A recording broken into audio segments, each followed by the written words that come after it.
ಈ ಗೃಹಲಕ್ಷ್ಮಿ ಫಲಾನುಭವಿಗಳ ವಿಚಾರ ನೋಡೋಣ. ಸರ್ಕಾರ ಪದೇ ಪದೇ ಶಾಕ್ ಕೊಡ್ತಾ ಇದೆ. 2,000 ರೂಪಾಯಿ ಇಸ್ಕೊಳ್ತಾ ಇದ್ದ ಫಲಾನುಭವಿಗಳಿಗೆ ಅಥವಾ ಗೃಹಲಕ್ಷ್ಮಿಯರಿಗೆ.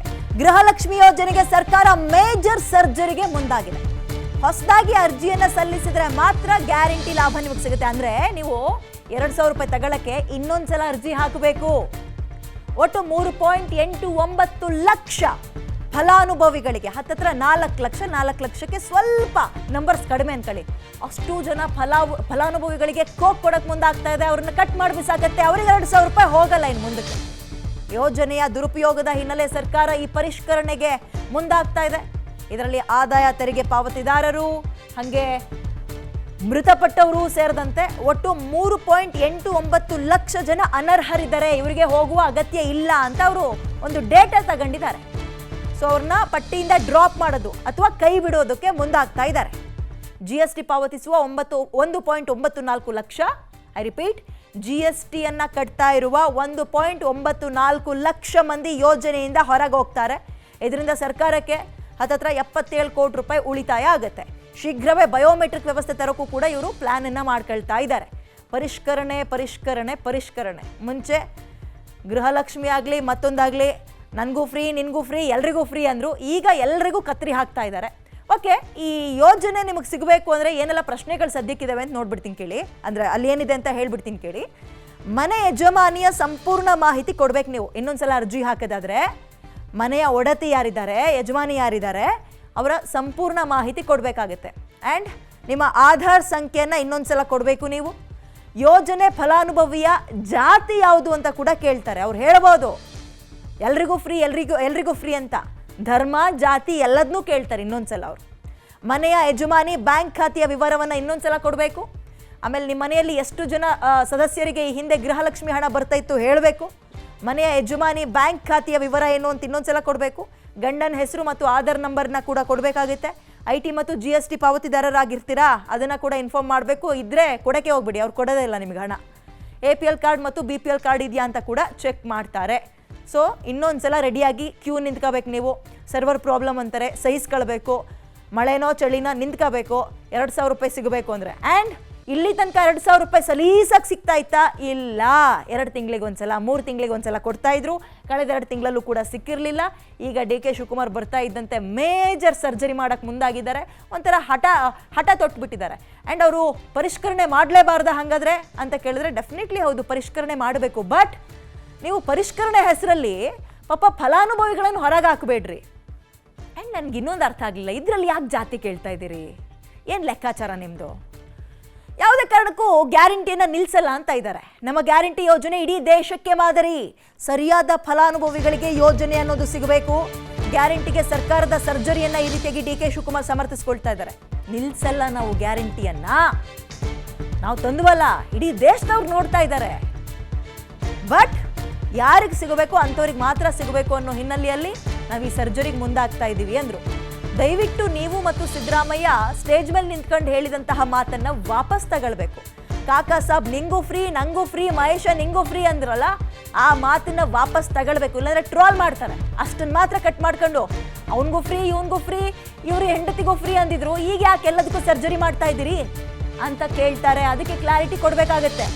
ಕೊಟ್ಟು ಮಾತಂಗೆ ನಡ್ಕೊಂಡ್ರ, ಇಲ್ಲ ನೀವೇ ಕೊಟ್ಟು ಮಾತನ್ನ ತಪ್ತಾ ಇದ್ದೀರಲ್ಲ ಮತ್ತೆ ಅಂತಲೂ ಪ್ರಶ್ನೆ ಕೇಳ್ತಾರೆ ಜನ.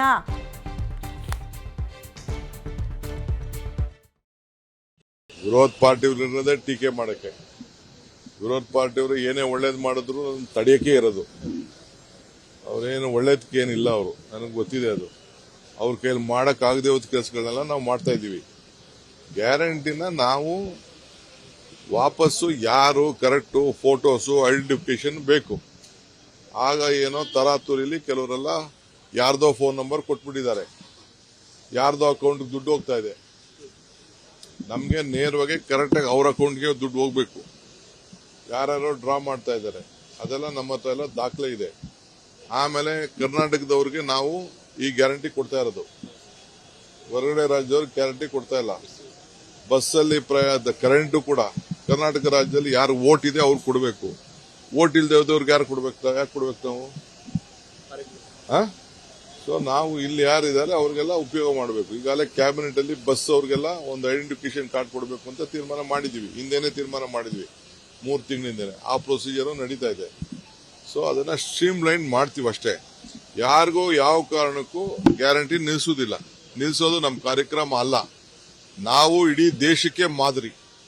ನಮ್ಮ ಗ್ಯಾರಂಟಿ ಇಡೀ ದೇಶಕ್ಕೆ ಮಾದರಿ. 2 ಲಕ್ಷ ರೂಪಾಯಿ ಇಸ್ಕೊಂಡು ಎಷ್ಟೋ ಜನ ಚೀಟಿ ಕಟ್ಕೊಳ್ತಾ ಇದ್ದಾರೆ. ಎಷ್ಟೋ ಜನ ಮನೆಗೆ ವಾಷಿಂಗ್ ಮಿಷಿನ್ ಎಲ್ಲ ತರಿಸ್ಕೊಬಿಟ್ಟಿದ್ದಾರೆ, ಫ್ರಿಡ್ಜ್ ಎಲ್ಲ ತರಿಸ್ಕೊಂಡಿದ್ದಾರೆ. ಒಬ್ರು ಸಿದ್ದರಾಮಯ್ಯನ ಒಂದು ಮೂರ್ತಿನೇ ಕೆತ್ಕೊಬಿಟ್ಟಿದ್ರಲ್ಲ ಬಾಗ್ಲಿಗೆ. ಅಂದ್ರೆ ಆ 2,000 ರೂಪಾಯಿನ ಅಷ್ಟೊಂದು ಜನ ನೆಚ್ಕೊಂಡಿದ್ರು. ಈ ಏಕಾಏಕಿ ಪರಿಷ್ಕರಣೆ ಅಂತ ಹೇಳೋದು ಅದ್ರ ಮುಖಾಂತರ ಕತ್ರಿ ಹಾಕಕ್ ಹೋದ್ರೆ ಬಿಡ್ತಾರ ಹೆಣ್ಮಕ್ಳು? ಆಕ್ರೋಶ ವ್ಯಕ್ತಪಡಿಸ್ತಾರೆ. ಯಾರ್ಯಾರು ಏನೇನು ಹೇಳಿದಾರೆ ನೋಡ್ತಾ ಹೋಗೋಣ. ಸರ್ಕಾರದ ಖಜಾನೆ ಖಾಲಿ ಆಗಿದೆ ಅಂತ ವಾಗ್ದಾಳಿ ನಡೆಸ್ತಾ ಇದ್ದಾರೆ. ಮಹಿಳೆಯರು ಏನೇನಂದ್ರು ಒಂದ್ಸಲ ಕೇಳ್ಕೊಬರೋಣ ಬನ್ನಿ.